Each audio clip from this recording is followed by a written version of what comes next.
رابعہ بصری رحمت اللہ علیہ کو دنیا سے گئے ہوئے 1200 سال ہو چکے ہیں، لیکن ان کا نام آج بھی زندہ ہے، رابعہ بصری۔ رابعہ بصری نہ کوئی شہزادی تھی، نہ کوئی ملکہ تھی، نہ کوئی وہ خوبصورت تھی، نہ کوئی خاندانی تھی، بلکہ عورت ہونے کے لحاظ سے ہر عیب اس میں تھا۔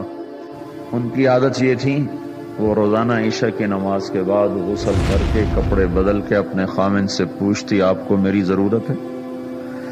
اگر وہ کہتے کوئی نہیں ہے تو پھر پوچھتی مجھے اجازت ہے؟ وہ کہتے اجازت ہے تو پھر مصلی پہ کھڑی ہو جاتی اور فجر کی نماز تک مصلی پر کھڑی رہتی تھی۔ ان کا خامن جلدی فوت ہو گیا، جوانی میں ہی بیوہ ہو گئی۔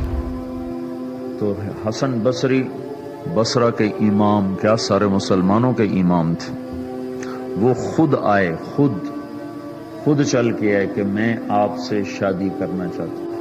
وہ کوئی شادی کا شوق نہیں تھا ان کو، وہ تو اولاد کے قابل نہیں، شکل صرف ان کی نیکی اور ان کا جو اللہ سے تعلق تھا، ان کو یہ لالچ ہوا کہ یہ میری بیوی ہو جائے تو اس کی طفیل شاید میری بخشش ہو جائے۔ تو ان کے پاس آئے، کہنے لگے رابعہ میں آپ سے شادی کرنا چاہتا ہوں، خود پیغام لے کر آئے۔ تو انہوں نے فرمایا میری 4 باتوں کا جواب دے دو تو میں شادی کر لیتا۔ کہنے لگے کیا؟ کہ یہ بتاؤ میں جنتی ہوں کہ دوزخی ہوں؟ کہنے لگے یہ تو میں کچھ نہیں کہہ سکتا۔ اچھا یہ بتاؤ جب اللہ تعالیٰ قیامت میں اعمال نامے اڑائے گا، کسی کے سیدھے ہاتھ میں آئے گا، کسی کو الٹے ہاتھ میں آئے گا، میرے سیدھے ہاتھ میں آئے گا کہ الٹے ہاتھ میں آئے گا؟ کہنے لگے یہ بھی کچھ نہیں بتا سکتا۔ کہنے لگے اچھا یہ بتاؤ جب اللہ نیکیوں کو تولے گا، کسی کی نیکیاں بڑھ جائیں گی، کسی کے گناہ بڑھ جائیں گے، میرے گناہ زیادہ ہوں گے نیکیاں زیادہ ہوں گی؟ کہ یہ بھی نہیں بتا سکتا۔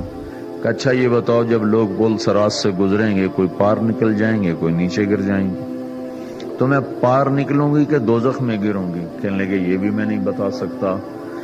تو پھر فرمایا اچھا جاؤ مجھے تیاری کرنے دو، مجھے ان 4 باتوں کی تیاری کرنی ہے، میرے پاس شادی کے لیے وقت کوئی نہیں ہے۔ جو اللہ سے دوستی لگا لیتے ہیں اللہ دنیا ان کے لیے مسخر کر دیتے، اللہ دنیا ان کے پاؤں میں ڈال دیتے۔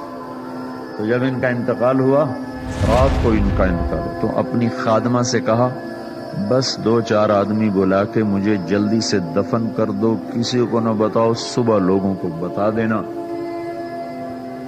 اور مجھے کفن دینا میری اس چادر میں جس میں میں تہجد پڑھا کرتی تھی۔ تو انہوں نے راتوں رات دفن کر کے صبح اعلان کیا، شور مچ گیا، ہائے کیوں بتایا، کیوں نہیں بتایا، کیوں؟ تو اگلی رات ان کی خادمہ نے ان کو خواب میں دیکھا، سبز لباس پہنا ہوا، حسن و جمال، سورج چہرے پہ چمک رہا۔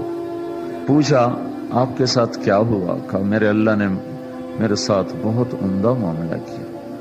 کہا آپ کی وہ چادر کہاں گئی جس میں آپ کو کفن دیا تھا؟ کہا وہ اللہ تعالیٰ نے اتار لی ہے اور مجھے جنت کا جوڑا پہنایا ہے، اور اس چادر کو اللہ نے سنبھال کے رکھا ہے، جب قیامت کے دن میری نیکیوں کو اللہ تولے گا تو اس چادر کو بھی اس میں تولے گا۔ انہوں نے پوچھا منکر نکیر کا کیا ہوا؟ کہا وہ آئے تھے تو انہوں نے مجھ سے کہا من ربکی، تیرا رب کون ہے، تیرا رب کون ہے؟ تو میں نے منکر نکیر سے کہا جس اللہ کو 40 سال نہیں بھلایا اس کو 4 ہاتھ زمین کے نیچے آ کر میں بھول جاؤں گی؟ کہ جس رب کو 40 سال میں نہ بھلا سکی اس کو 4 ہاتھ زمین کے نیچے آ کر میں بھول جاؤں گی؟ تو منکر نکیر نے کہا اس کا آگے کیا حساب لینا، چلو بھائی واپس چلو۔